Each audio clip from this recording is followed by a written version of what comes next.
Continuamos hoy, amigo oyente, nuestro viaje por la primera epístola universal del apóstol Pedro. Y volvemos hoy al capítulo 1. En nuestro estudio anterior avanzamos hasta el versículo 6, el cual es la clave, que se encuentra en un contraste de palabras que están muy lejos una de la otra. Y este versículo comienza diciendo, en lo cual vosotros os alegráis. Ahora, ¿os alegráis en qué? ¿En algo bueno? No, amigo oyente. Os alegráis en que tengáis que ser afligidos en diversas pruebas. Alegrarse entonces en las pruebas. Y Pedro nos va a dar ahora algunas de las razones para soportar las pruebas aquí en la tierra. Estas no van a ser demasiado largas, comparadas con la eternidad, y hay una eternidad delante de nosotros. Es necesario que dediquemos más tiempo a esto hoy. Hay demasiado énfasis en el presente en esta vida, porque la psicología de hoy se ha introducido silenciosamente dentro de la iglesia, y el materialismo también lo ha hecho. Así es que nosotros hoy pensamos que debemos ser personas de órbita completa. Debemos comprender todas las cosas, y si no sucede eso, entonces hay algo que anda mal. Y si nosotros estamos teniendo problemas, que eso indica que algo anda mal. Bueno, amigo oyente, no tiene que ser así. Y una de las cosas que debería animarnos, como Pedro dice en el versículo 4, es que tenemos una herencia incorruptible. Y ya hemos visto lo que eso es. Algo que no se puede destruir, algo indestructible. Nada puede destruirlo. Es algo que es incontaminado, es decir, que no ha sido contaminado o manchado por cosa alguna. Esta herencia no la recibimos nosotros de manera ilegal y tampoco es una herencia que desaparecerá. O sea que nosotros no heredamos acciones que subirán más allá del valor de 100 y que el día de hoy pierden todo su valor. La nuestra, amigo oyente, es una herencia que nunca desaparecerá ni se marchitará. Está reservada para nosotros en los cielos, y esta palabra reservada indica que está bien cuidada. Dios el Padre, Dios el Hijo y Dios el Espíritu Santo están cuidando esa herencia para nosotros. No podríamos tener nosotros un lugar más seguro para guardar eso. Ahora, a causa de eso, entonces, Él dice que nosotros vamos a pasar por pruebas. Las pruebas que nosotros tenemos que soportar aquí en la tierra son cosas temporales en realidad. Eso es algo que el apóstol Pablo enfatizaba allá en su segunda epístola a los Corintios, capítulo 4, versículos 17 y 18, donde él dice, porque esta leve tribulación momentánea produce en nosotros un cada vez más excelente y eterno peso de gloria, no mirando nosotros las cosas que se ven, sino las que no se ven, pues las cosas que se ven son temporales, pero las que no se ven son eternas. Las cosas que nosotros tenemos a la mano hoy, amigo oyente, y pensamos que son de tanto valor, debemos darnos cuenta que no tienen ningún valor. Si usted mide eso en la perspectiva de la eternidad, son cosas que están pasando, son pasajeras. Todas esas cosas, lo que les está ocurriendo es que son cosas que se pueden destruir, son corruptas, son contaminadas, desaparecen. Pero lo que nosotros no vemos, en realidad son las cosas eternas, y esas son las cosas que sí son importantes. Ahora, en el versículo 7 de este primer capítulo, el apóstol Pedro nos dice algunas de las pruebas que debemos soportar y las presenta en detalle. Él dice, para que sometida a prueba vuestra fe, mucho más preciosa que el oro, el cual aunque perecedero se prueba con fuego, sea hallada en alabanza, gloria y honra, cuando sea manifestado Jesucristo.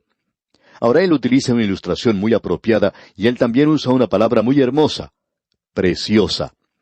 Cierta señora oyente de este programa, una creyente ya entrada en años, pero muy apreciada en el Señor, dice que para ella todo es precioso.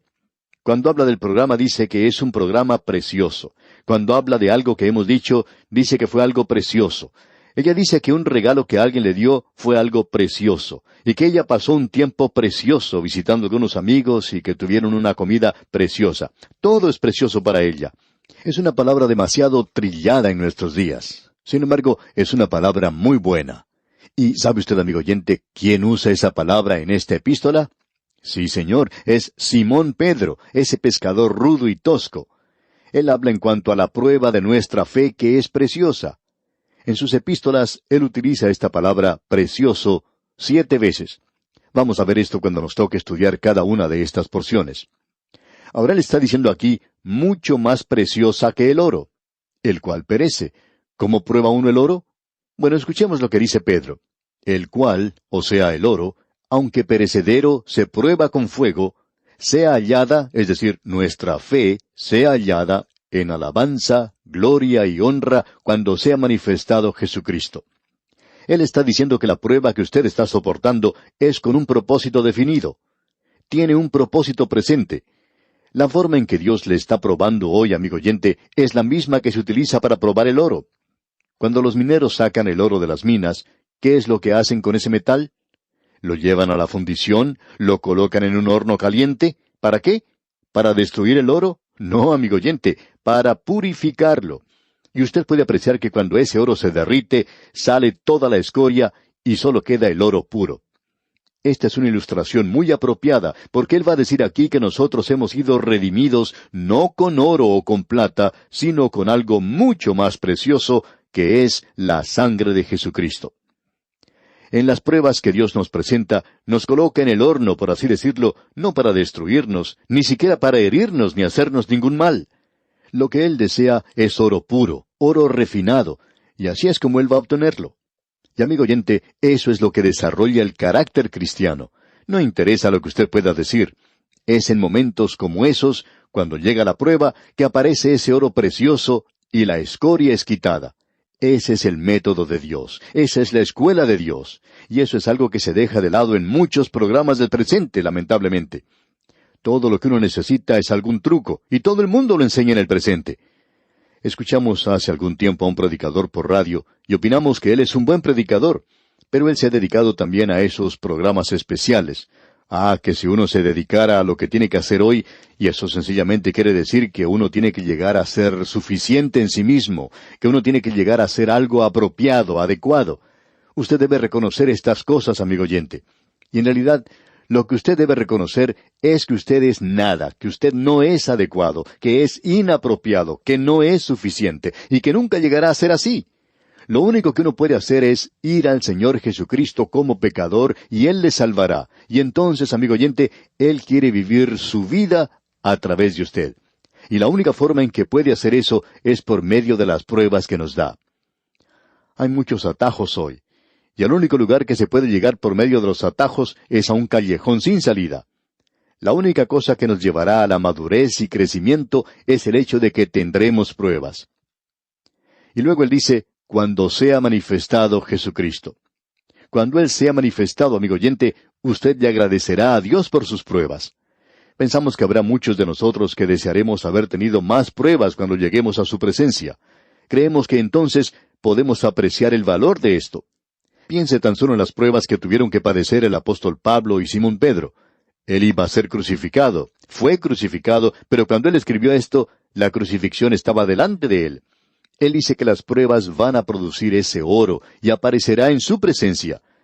Y aquí en el versículo 8 de este capítulo 1 de la primera epístola del apóstol Pedro leemos, a quien amáis sin haberle visto, en quien creyendo, aunque ahora no lo veáis, os alegráis con gozo inefable y glorioso. Este versículo debiera significar mucho para nosotros. Simón Pedro había visto al Señor Jesucristo personalmente. Él había estado con Él por 3 años y fracasó de manera miserable durante ese período. Luego Él fue al mar de Galilea, y en el desayuno de esa mañana que Jesús preparó para ellos después de su resurrección, parecería como que Él estuviera esperando a Simón Pedro. Y tal vez el Señor le dijo, Simón Pedro, yo no puedo confiar en ti. ¿Por qué me traicionaste? Voy a tener que dejarte de lado. Me has fallado. Amigo oyente, pero Él no dijo eso. Él dijo, Simón Pedro, ¿me amas? Este hombre que acostumbraba a jactarse no estaba haciendo eso ahora. Finalmente él clamó, Señor, tú sabes que te amo, tú sabes que yo he fracasado también, pero tú sabes que te amo. Y el Señor Jesús le dijo, voy a permitir que alimentes mis ovejas. Y Pedro pudo predicar ese primer sermón en el día de Pentecostés. ¿Me amas? Eso es lo que Él le dice a usted y a mí, amigo oyente. A quien amáis sin haberlo visto. El Espíritu Santo es quien puede hacerle a Él real para usted, amigo oyente. Ese es el secreto de la vida. A quien amáis sin haberle visto. ¿Le ama usted, amigo oyente? El autor de estos estudios bíblicos, el Dr. J. Vernon McGee, contaba la siguiente historia. Decía él, yo conocí a mi esposa cuando ella era una maestra estudiante. Ella era hermosa y popular. La conocí en un banquete que había presentado la iglesia con la cual trabajaba. Y hablando francamente, yo no quería ir esa noche. Y después descubrí que ella tampoco quería ir. Ella había planeado hacer otra cosa, pero para complacer a la gente que le pidió que asistiera, fue a ese banquete. Yo me enamoré de ella, y uno de los miembros de mi iglesia, uno de los ancianos, dijo, allí vas a tener mucha competencia. Y parece que sí, había mucha competencia. Uno de los candidatos era dueño de una gran compañía, manejaba un gran automóvil que era mucho más grande y mucho más elegante que el que yo tenía. Yo ganaba en esa época, decía el doctor Magee, poco dinero. Luego había otro candidato que era el superintendente de la compañía de teléfonos. Él ganaba mucho dinero y él fue quien la llevaba a ella de vez en cuando a la iglesia donde él asistía. Ella se divertía mucho y pensaba que era creyente. Y por cierto que había mucha competencia. Pero, ¿qué tenía yo para ofrecer? No tenía mucho dinero, por cierto, afirmaba el doctor Magee. Así es que muy pronto le dije que la amaba, y ella contaba que la segunda salida que tuvimos en 2 semanas, yo le pedí que se casara conmigo. Ella no me respondió inmediatamente. Tenía algunas dudas y fue a consultar a su hermano, que era un maestro de una escuela secundaria. Ella le preguntaba si podía ser la esposa de un pastor, porque había crecido en una pequeña ciudad donde la esposa del pastor cantaba en las reuniones, tocaba el piano, dirigía la sociedad misionera y tenía que cocinar todas las comidas. Esas mujeres trabajaban mucho.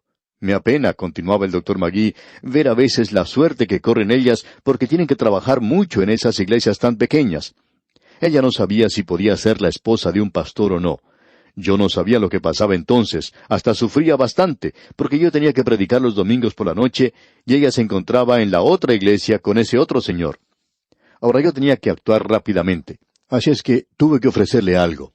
Hablé con ella en cuanto al amor del Señor Jesucristo para con nosotros, cómo murió en la cruz porque nos amaba. Él quería que nosotros le amáramos también. Y decía el doctor Magee, esa fue la primera vez que ella escuchó algo así. Luego fue a la clase bíblica que yo tenía en la ciudad y a la cual asistían personas de todas las iglesias. Asistían unas 300 personas.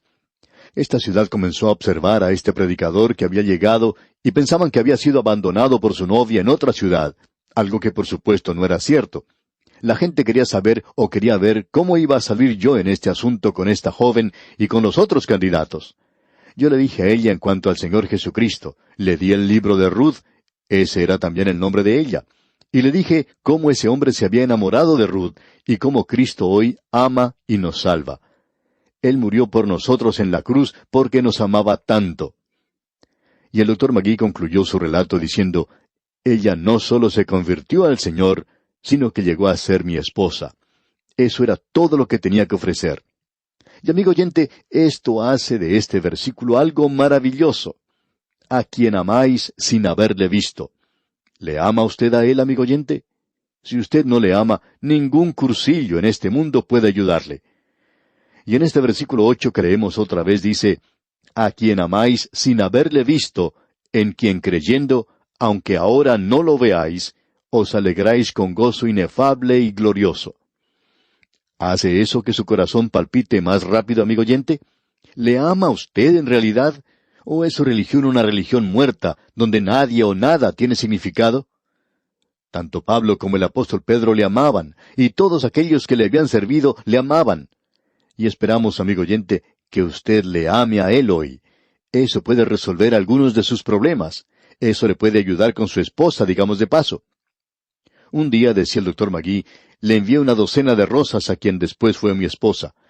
Ella era muy ocupada, pero la llamé para salir juntos y así poder librarme de una vez por todas de la competencia. Y luego le dije que la amaba, que quería casarme con ella, y le dije en cuanto al amor de Cristo por nosotros. Y amigo oyente, el amor de Cristo nos une a nosotros, hace que los creyentes se sientan más unidos, ayuda en su propio hogar, le ayudará en la iglesia, en todos los lugares, si usted le ama a Él. Eso es importante. Él traerá gozo a su corazón. Amigo oyente, ¿es usted un creyente que se está regocijando hoy? Piense en esto, amigo oyente. Tenemos una herencia que recibiremos algún día allá arriba. Y yo soy un hijo del Rey, y es maravilloso ser hijo del Rey. Ahora el versículo 9 de este capítulo 1 de la primera epístola del apóstol Pedro dice, obteniendo el fin de vuestra fe, que es la salvación de vuestras almas. Ya hemos visto esto anteriormente, y aquí entramos en una nueva parte donde se habla del sufrimiento en las Escrituras. La salvación era el tema de la profecía. Los profetas y los apóstoles presentaban su testimonio. Y Pedro aquí dice, obteniendo el fin de vuestra fe, que es la salvación de vuestras almas. Y lo escribe a los de la dispersión. La salvación había sido predicha por los profetas antiguos. Y en el versículo 10 dice Pedro, los profetas que profetizaron de la gracia destinada a vosotros, inquirieron y diligentemente indagaron acerca de esta salvación. La salvación que los profetas habían buscado diligentemente, ellos habían profetizado de la gracia que estaba destinada para ellos. Todos los profetas profetizaron en cuanto a eso. Y continúa Pedro diciendo en el versículo 11, escudriñando qué persona y qué tiempo indicaba el Espíritu de Cristo que estaba en ellos, el cual anunciaba de antemano los sufrimientos de Cristo y las glorias que vendrían tras ellos. Los profetas hablaron del sufrimiento de Cristo, de la gracia de Dios. Se puede ver allá en Isaías capítulo 53, también en el Salmo 22 y en otros lugares. Y la gloria la podemos ver en el capítulo 11 de Isaías y en el Salmo 45. Los profetas hablaron del sufrimiento y de la soberanía de la gloria que vendría, que Él viene como Rey a la tierra para establecer su reino. Los profetas vieron esas dos cosas, pero no podían distinguir entre las dos. ¿Por qué? Eso es lo que dice aquí. Ellos se preguntaban en cuanto a esto. Isaías escribió de cosas que no comprendía en realidad. Cuando él escribió en cuanto al rey, y Daniel estaba también preocupado por esto, ¿cómo puede haber todos estos reyes gentiles cuando Dios ha dicho que viene uno del linaje de David a reinar? ¿Cómo puede uno tener la gracia de Dios y la gloria de Dios? Y eso preocupaba a todos ellos. Usted y yo, amigo oyente, estamos ocupando una posición única, una posición singular. Y vamos a ver cómo fueron reconciliados. Pero por hoy vamos a detenernos aquí. Dios mediante consideraremos este asunto en nuestro próximo programa. Mientras tanto, le aconsejamos que usted lea detenidamente el resto de este capítulo 1 de esta primera epístola universal del apóstol Pedro y se familiarice con su contenido. Que la bendición del Altísimo repose sobre usted es nuestra ferviente oración.